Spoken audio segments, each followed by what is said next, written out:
ರಾಜ್ಯಗಳ ಜೊತೆಗೆ ಕೇಂದ್ರಾಡಳಿತ ಪ್ರದೇಶ ಪುದುಚೇರಿಯ ಚುನಾವಣಾ ಘೋಷಣೆ ಮಾಡಿದ ಕೇಂದ್ರ ಚುನಾವಣಾ ಆಯೋಗ.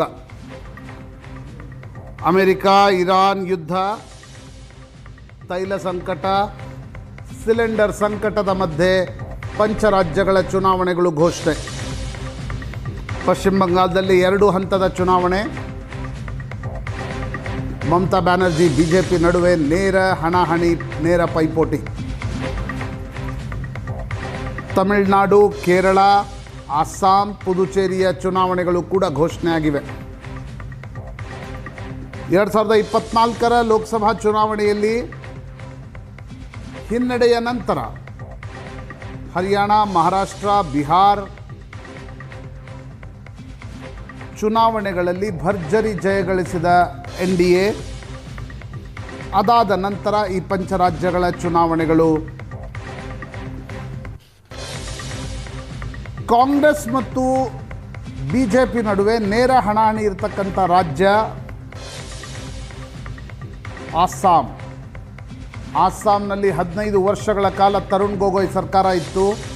ಅದಾದ ನಂತರ 10 ವರ್ಷಗಳ ಕಾಲ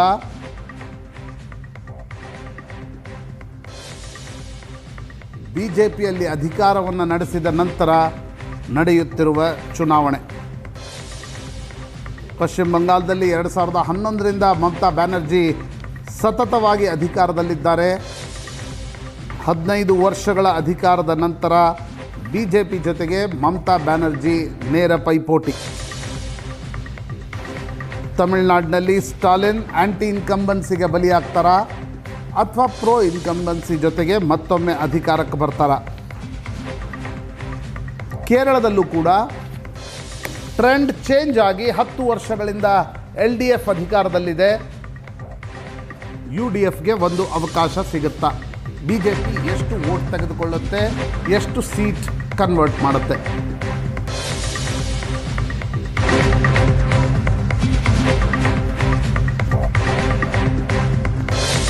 ಈ ವರ್ಷದ ಅತಿ ದೊಡ್ಡ ರಾಜಕೀಯ ವಿದ್ಯಮಾನಕ್ಕೆ ಮುಹೂರ್ತ ನಿಗದಿಯಾಗಿದೆ.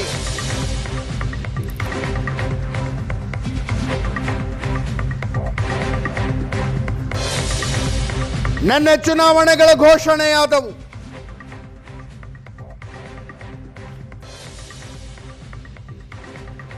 ಚುನಾವಣೆ ತಯಾರಿಯ ಕಾನ್ಫಿಡೆನ್ಸ್ ಅನ್ನುವ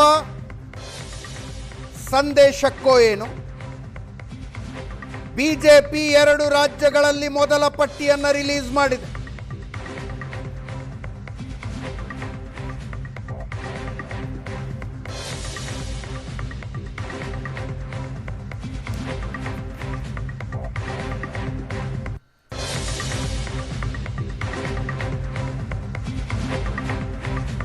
ಮೊದಲ ಪಟ್ಟಿ ರಿಲೀಸ್ 2 ರಾಜ್ಯಗಳಿಗೆ.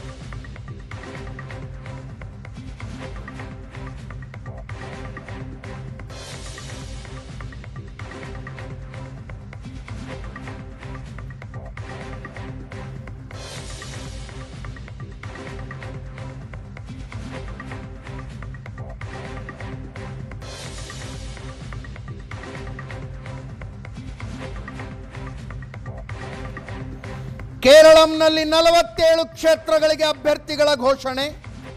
ಪಶ್ಚಿಮ ಬಂಗಾಳದಲ್ಲಿ 144 ಕ್ಷೇತ್ರಗಳಿಗೆ ಅಭ್ಯರ್ಥಿಗಳ ಘೋಷಣೆ.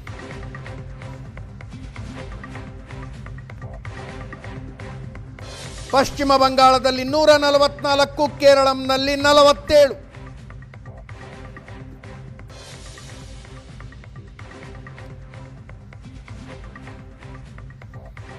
ಈ ನಡುವೆ ಚುನಾವಣೆ ಘೋಷಣೆಯಾಗ್ತಾ ಇದ್ದಂತೆ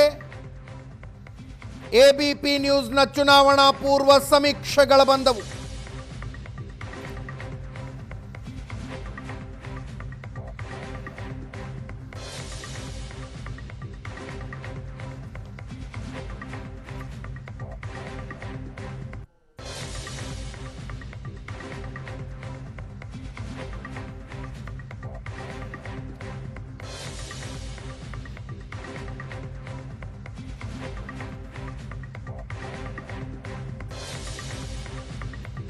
ಅಸ್ಸಾಂ ಹೊರತುಪಡಿಸಿ ಉಳಿದೆಲ್ಲ ರಾಜ್ಯಗಳಲ್ಲೂ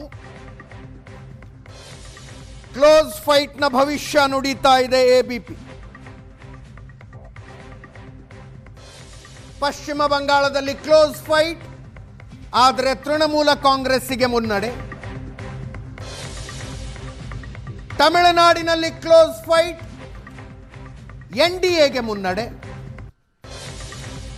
ಕೇರಳದಲ್ಲೂ ಕ್ಲೋಸ್ ಫೈಟ್,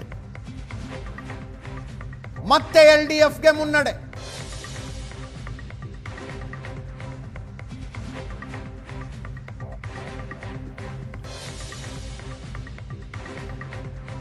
ಅಸ್ಸಾಂನಲ್ಲಿ ಎನ್ಡಿಎಗೆ ಸ್ಪಷ್ಟ ಮುನ್ನಡೆ. ಇದು ಎಬಿಪಿ ನ್ಯೂಸ್ ಸರ್ವೆ.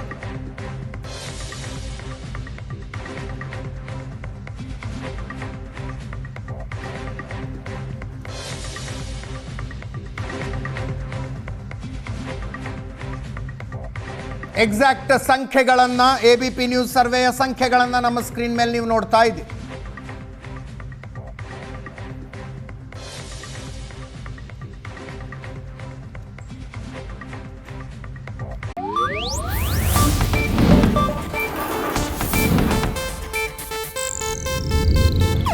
ಇದು ಏಷ್ಯಾನೆಟ್ ನ್ಯೂಸ್ ನೆಟ್ವರ್ಕ್ ಪ್ರಸ್ತುತಿ.